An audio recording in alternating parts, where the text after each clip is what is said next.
If you are lucky, you might have a quiet pocket of time over the holidays to slip into the pages of a brand new book. Or maybe you are still looking for the perfect book to gift a loved one on your list. Either way, we got you covered. This morning, we are taking a look at 8 grown-up titles that will hopefully fit the bill for whomever you're buying for. To walk us through this, Vikki Vansickle is back. Great to have you. Thank you. Happy to be here. Okay, so we're starting with Canadian titles on your list. Yes. We'll start with novels. Yeah, so the first one is The Opportunist. This is brand new. This I read in a single sitting. Really? It is about rich people doing horrible things. So if you like Succession, if you like White Lotus, and who doesn't like to sort of look at the exploits of the rich and famous, this is a fantastic story about 3 grown siblings who try to break up the engagement of their very wealthy father to his very young nurse.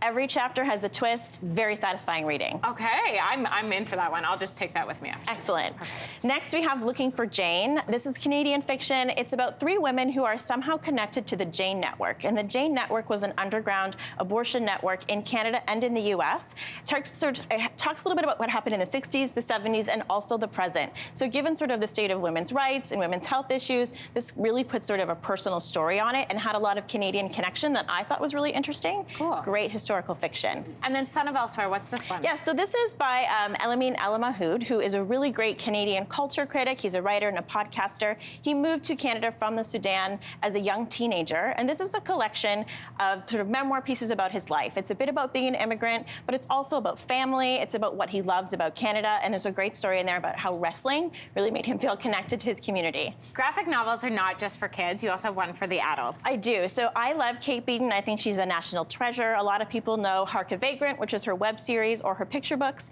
but this is her memoir of 2 years she spent in Fort McMurray working in the oil sands. It's very, very honest. It's very gritty, and she really looks at what it's like to work there in terms of it can be very lonely. The conditions are very hard. She was one of very few women and experienced some harassment, but it's also about the people she met, the good stories of the people she had there. And it's a very complex story, but one that I think all Canadians should read. I think a cookbook is on so many people's gift lists, and you have the perfect one for Yes. all families out there. Exactly. So Little Critics is a great cookbook. This is different chefs from across Canada have given a recipe that their own children like. So if you have picky eaters, if you're cooking for a family, these Canadian chefs guarantee that these recipes will work. A really nice Honestly. mix of things, too. Everything from breakfast, dessert, meals, appetizers. You don't even need picky eaters. You just need tiny humans, and you need a Exactly. cookbook like this. We've got 3 international titles to finish us off. Yes, so the first one, this is from the Thursday Murder Club series. This is the 3rd book in the series. It's about a series of 4 senior citizens who live in a retirement home, and on Thursdays, they decide to solve cold cases. It's very funny. It feels a little bit like the movie The Best Exotic Marigold Hotel. Really character-driven. I love these books. I eat them up. I'm jealous of anyone who hasn't read them yet. There's 3 in the series, so if you're looking for something lighter and funny, this is excellent.